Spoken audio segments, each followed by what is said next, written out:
Umsunguli wendlu yobuholi bendabuko eEastern Cape iNkosi uNgangomhlaba Matanzima uyatshalwa esigodlweni iQamata ngase Cofimvaba namhlanje. Ukhothame ngesonto eledlule eseneminyaka engamashumi ayisikhombisa nesishiyagalombili.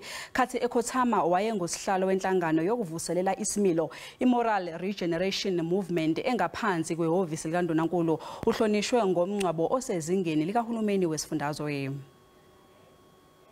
It will indeed be befitting and appropriate that we all commit here and now that we will truly accelerate radical rural development and revival of rural economies in his honor.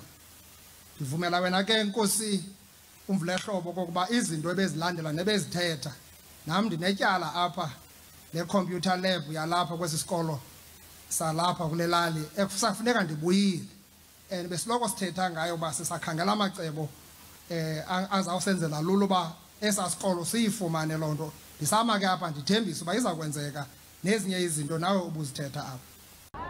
Sibulise kuwe kunye nakubabukeli emakhaya sithetha njena isandoqukunjelwa inkonzo yobungcwabo katata Matanzima nalapho bekugaleleke abantu ingakumbi abaphathiswa balapha kweli loMzantsi Afrika kunye nabephondo kodwa kuva banzi ngobomi bukatata Matanzima masamkele ubhuti Zolani Mkhiva ophuma kwiContralesa. Tata nisebenze njani notata uChief Matanzima?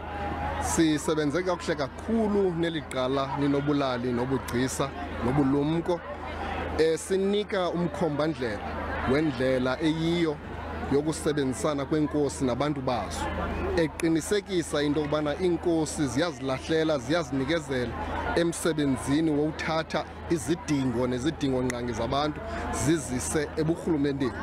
Uqeqeshe kakhulu ngakumbi kwicala lokucebisa inkosi into kubana zithobeke zinyamezele into kokubana xa zithethathethana norhulumente zimnike uluvo lokubana akhuthazeke ekwenzeni izinto ezilindelekileyo eluntwini. Omnye umba bukhe wathi ubana ibesentliziyweni yakhe ngumba womhlaba ingakumbi kwabantu balapha emaphandleni. Ungabalisa ntoni ngalo?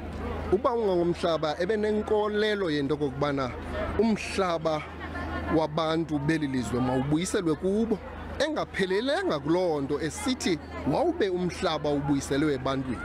Abantu mabaqinisekise into bana bayawusebenza umhlaba kulinywe kwenziwe zonke izinto ezifana uba ziyenziwa ngokusetyenziswa umhlaba ungakhwetywa nje umhlaba kwaye njengoko zisiwa intetho abazezithethi sisithi ebeyikhaba into kokubana abantu bathi xa bebuyiselwa umhlaba bathi bona bakhetha unika imali kuba kaloku umhlaba bubutyebi olilifa lesizukulwana sikhoyo nezizukulwana zezizukulwane ezisezawuza. Sibambe apho tata siyabulela kakhulu ngexesha lakho. Lowo nguZolani Mkhiva unobhala jikelele weContralesa kuzwelonke esibalisela banzi ngobomi bukatata uChief Ngangomhlaba Matanzima. Sizithathe izindambo sizibuyisele kuni estudio.